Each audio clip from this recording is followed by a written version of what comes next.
Life was good. I had it all. A loving husband, beautiful children, a charming home. We built our life together, brick by brick, dream by dream. Trust was our foundation, unwavering and absolute. We shared everything, laughter, dreams, fears. Our love story was one for the books, the kind that made others sigh with envy. Our bond, unbreakable, or so I believed. Weekends were for family picnics, evenings for shared laughter. Our home echoed with joy, a testament to our shared love. I was content, fulfilled, blissfully unaware of the storm brewing on the horizon. Little did I know that beneath the surface of our perfect life, cracks were starting to appear, threatening to shatter everything I held dear. Change crept in slowly, almost imperceptibly. His work trips became more frequent, his calls home less frequent. He seemed distant, preoccupied, his mind miles away. I brushed off the nagging doubts, blaming his work stress, telling myself I was being paranoid. After all, our love was strong, our bond unbreakable, wasn't it? But the whispers grew louder, harder to ignore. Late-night phone calls, hushed conversations, the scent of an unfamiliar perfume lingering in the air. My gut screamed at me, warning me that something was terribly wrong. But I was terrified to listen, terrified of what I might find. The evidence was irrefutable, staring back at me from a credit card statement. A weekend getaway to a secluded resort, a charge for a romantic dinner for two. My world crumbled. The life I knew, the love I believed in, shattered into a million pieces. Betrayal cut deep, leaving me reeling in shock, disbelief, and an overwhelming sense of pain. How could he? How could the man I loved, the man who vowed to cherish me, betray me so completely? The questions swirled in my head, offering no comfort, only deepening the abyss of my despair. The truth was a bitter pill to swallow, but swallow it I did, forcing myself to confront the reality of his betrayal, the death of our dreams. Grief, anger, betrayal, a toxic cocktail of emotions raged within me. I was lost in a maze of pain, each turn leading to another dead end of despair. Sleep evaded me, food tasted like ash, and every breath was a conscious effort. The life had been drained out of me, leaving behind a hollow shell.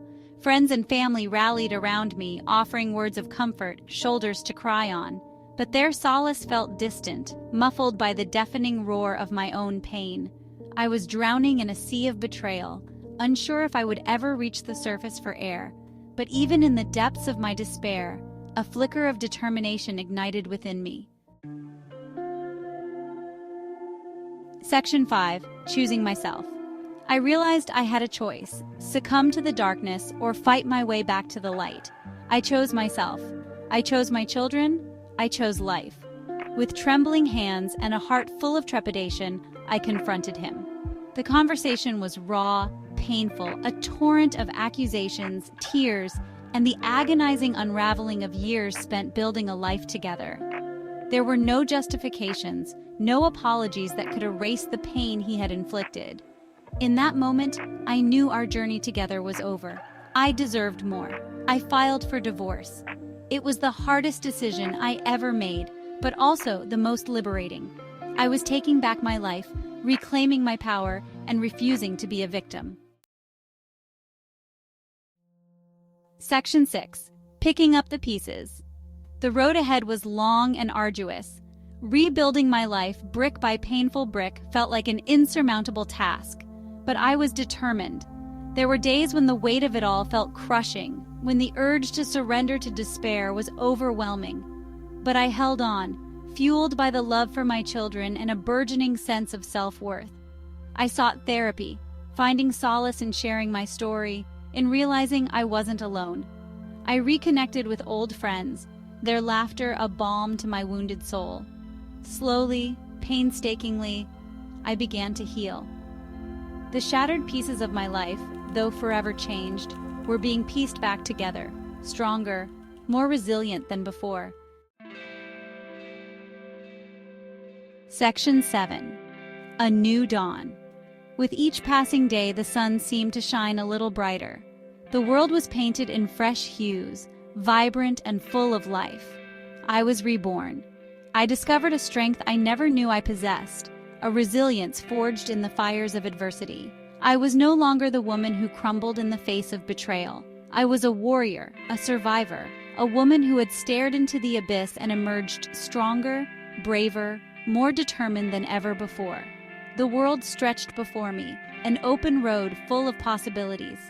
I was no longer afraid to dream, to love, to live.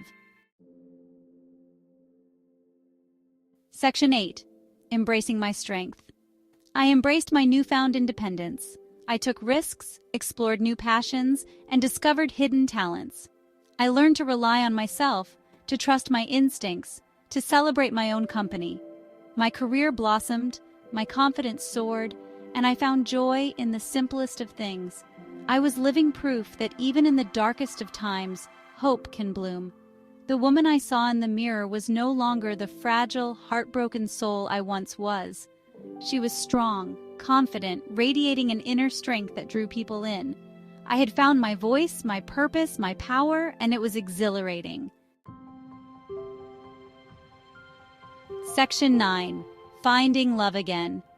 Love, once a source of pain, gradually returned to my life, tentatively at first, then with a force that took my breath away.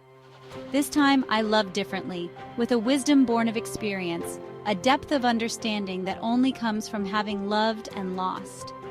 My heart, once broken, mended stronger, more resilient than before. I had learned to love myself first, the most important love of all.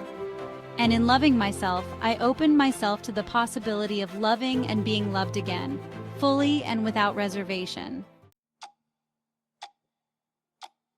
Section 10. Forgiveness and letting go. Forgiveness, I learned, was not about him, but about me. It was about releasing the anger, the bitterness, the pain that was holding me captive. It was a long and arduous journey, but eventually I found the strength to forgive him, not for his sake, but for my own peace of mind. Letting go of the past, of the hurt, of the anger, was the final step in my healing journey. It allowed me to move forward, unburdened, into a brighter future. Forgiveness, I realized, was the ultimate act of self-love.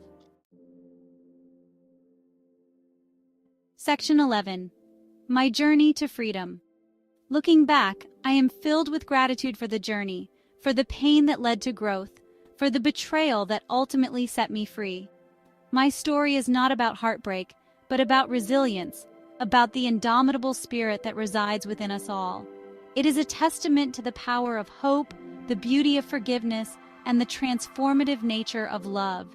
If my journey can inspire even one person to find their strength, to reclaim their power, to choose themselves, then my pain will have served its purpose. We are all capable of overcoming adversity. We are all worthy of love, happiness, and a life filled with joy. Trust your instincts, believe in your strength, and never ever give up on yourself. Your journey to freedom awaits.